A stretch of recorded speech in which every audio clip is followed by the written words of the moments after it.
Good morning. I'm Emily Beckett, Digital Marketing Specialist at Sprague. And I'm Steve Wolf, Wholesale Marketing Rep at Sprague. Welcome back to Sprague's Refined Products Review, where we share what's moving the market, giving you insight into what we're seeing every day. So, Steve, what headlines have you been following this past week?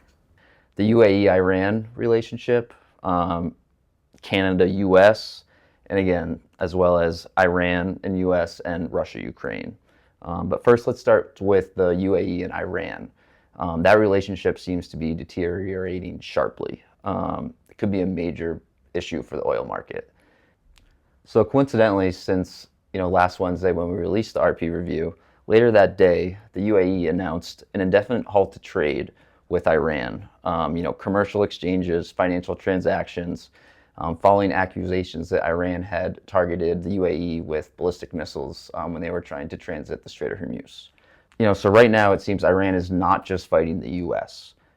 Its relationship with one of the Gulf's biggest trading partners is on the downside.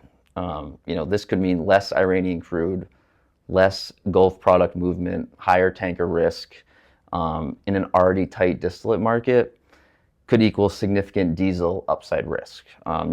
Nothing that we haven't talked about in the past. And at the end of last week, it sounds like the trade war between the U.S. and Canada started to pick up a little bit. Certainly. It wasn't something I was monitoring closely at the time, but it seems like the weaponization of economic instruments seems to be in full effect, with Canada joining Iran as Trump's main adversaries. Trump seems to be threatening, tariffs again on Canada, again with Canada now retaliating and saying that they are going to put tariffs on the U.S. So it seems to be a bit of a push and pull. It'll be interesting to see what happens over the next week or so in that agreement. So between sanctions and the continued closure of the strait, how are oil prices faring? It's a good question, right? You've seen the physical blockade that Trump says we have in place, right? We're controlling the strait, who comes in, who goes out. It doesn't seem that seems to be working enough, right? As there's now economic D-Day, per Secretary of Defense. The U.S. is now adding secondary sanctions to try to push Iran again back to the negotiating table, for diplomacy and peace versus war. President Trump described these sanctions as the most crushing economic operation ever taken against any country, aiming at the complete isolation of Iran. Right, so it seems Trump is trying to squeeze Iran from every way possible. First, the physical blockade, and now essentially economic sanctions on anyone that wants to do business with Iran.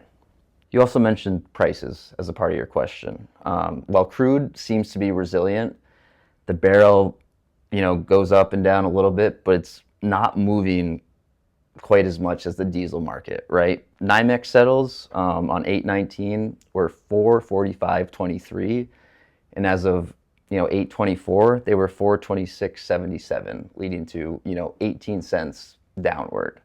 But that's just a small dent. Since the beginning of August, prompt prices have increased over 70 cents.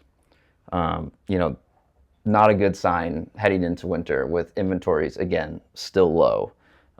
Strategic Petroleum Reserve down to 289.7 million barrels, the lowest level in 43 years. Is the U.S. doing anything to ease gas prices at the pump right now?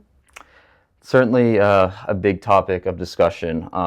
Just this week, the Environmental Protection Agency issued a temporary waiver that allows nationwide sales of winter gasoline about 2 weeks early in effort to, reduce that pain at the pump. In theory, this should help bring down prices for consumers.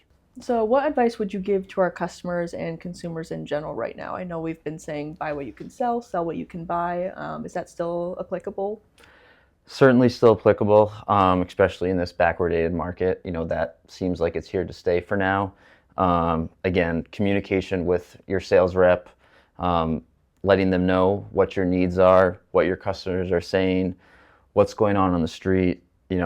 Any of us are willing to do anything we can to help our customers, but that communication is key.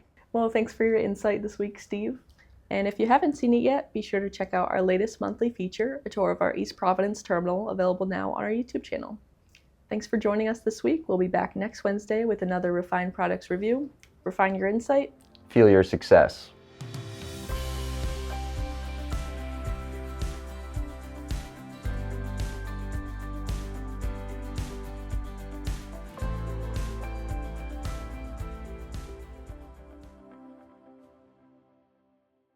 Right, in the second part of your question, you're gonna have a lot of bloopers. In the second part of your question, I don't like that either.